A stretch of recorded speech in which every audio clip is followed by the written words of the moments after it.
ఆదరణ ప్రజలకు స్వాగతం. ఈరోజు మేము ఇక్కడ ఆదరణలో కొత్తగా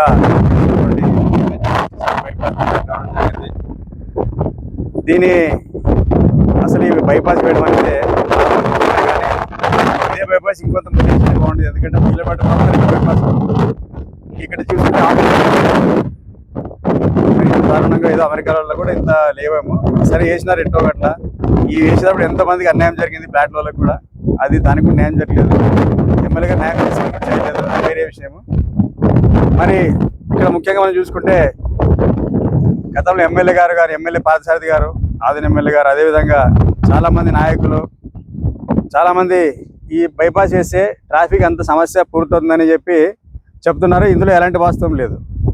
ఈ బైపాస్ పూర్తయితే 100% ట్రాఫిక్ జామ్ తగ్గుతుందనడంలో ఎలాంటి సత్యం లేదు, ఇది అబద్ధం.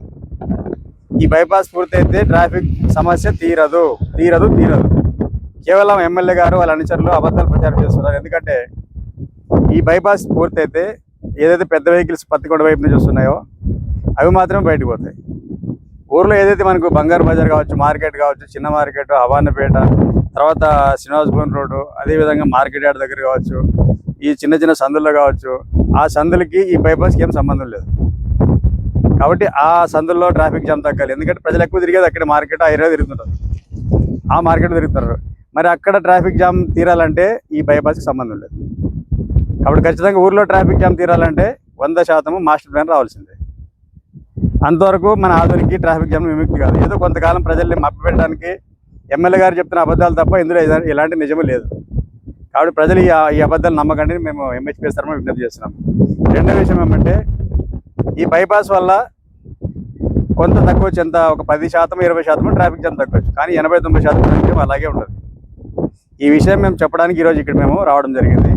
మరో ముఖ్యమైన విషయం ఏమంటే క్వాలిటీ కూడా అంతంత మాత్రం ఉన్నట్లు మరికొన్ని సంఘాలు ఆరోపిస్తున్నాయి. దీనిపై కూడా ప్రభుత్వం విచారణ చేయాలి. ఒకవేళ ఈ బ్రిడ్జ్లో క్వాలిటీ లేకపోతే బిల్లులు ఆపాలని చెప్పి ఎంహెచ్పిఎస్ తరఫున ప్రభుత్వం డిమాండ్ చేస్తున్నాం. ఎందుకంటే ఇది ప్రజల ట్యాక్స్ వచ్చిన సొమ్ము, ఇదేం గాలికి వచ్చిన సొమ్ము కాదు. సెంట్రల్ గవర్నమెంట్ చేపట్టినటువంటి రోడ్ కాబట్టి ఖచ్చితంగా సెంట్రల్ గవర్నమెంట్ కూడా రాస్తాము. ఒకవేళ క్వాలిటీ తీరాలంటే మేము ఈ యొక్క జాతీయ రహదారుల శాఖ మంత్రి గౌరవనీయులు నితిన్ గడ్కరీ గారికి కూడా లేఖ రాయడానికి ఎంహెచ్పిఎస్ తరఫున సిద్ధంగా ఉన్నాము. ఈ క్వాలిటీ తేడా వస్తే ఖచ్చితంగా బిల్లులు ఆపేందుకు కూడా మేము కృషి చేస్తామని హెచ్చరిస్తున్నాము. ఇంకా తర్వాత రాబోయే రోజుల్లో కూడా ఇలాంటి బైపాస్లో అవసరమైన చోట వేయాలని చెప్పి ప్రభుత్వం విజ్ఞప్తి చేస్తున్నాం. ఎందుకంటే ఇది గతంలో ఒక అధికారి కుట్రపూరితంగా మరి గతంలో ఆర్డీఓ ఇక్కడ లేవని చెప్పి తప్పుడు రిపోర్ట్ రాసి చాలా మంది ఫ్లాట్లు కోల్పోయి ఒక 40 లక్షలు కొన్న ఫ్లాట్ 20 లక్షలకి ఇచ్చేసే పరిస్థితి ఏర్పడింది. ఆ 20 లక్షలు ఎవరు ఇస్తారు? ఎమ్మెల్యే గారు ఇస్తారు. ఇలాంటి ఎన్నో ఇష్యూస్ ఉంటాయి. కాబట్టి రాబోయే రోజుల్లో ఏదైనా రోడ్డు వేయాలంటే ప్రభుత్వం ఖచ్చితంగా అందరూ న్యాయం చేసే విధంగా ముందుకు పోవాలని విజ్ఞప్తి. మరొకసారి చెప్తున్నాము, ఈ బైపాస్ వల్ల ట్రాఫిక్ సమస్య తీరదు. గంటాపదంగా చెప్తాను. కావాలంటే మీరు బైపాస్ పూర్తిగా చూసుకోవచ్చు. కేవలం ఎమ్మెల్యే గారు మాస్టర్ ప్లాన్ తీసుకురాలేక, రోడ్డు వెడల్పు చేయలేక, ఏదో కొంతకాలం ప్రజల్ని మభ్యపెట్టేందుకు, ప్రజల చెవిలో పువ్వు పెట్టేందుకు, ప్రజలకి తప్పుదో పట్టించేందుకు ఇచ్చిన స్టేట్మెంట్ తప్ప మరొకటి కాదు. ఖచ్చితంగా దీనివల్ల 10-20% తగ్గొచ్చు ట్రాఫిక్. టౌన్లో ట్రాఫిక్ తగ్గాలంటే ఒకటే మార్గం, మాస్టర్ ప్లాన్, వేరే దారి లేదు.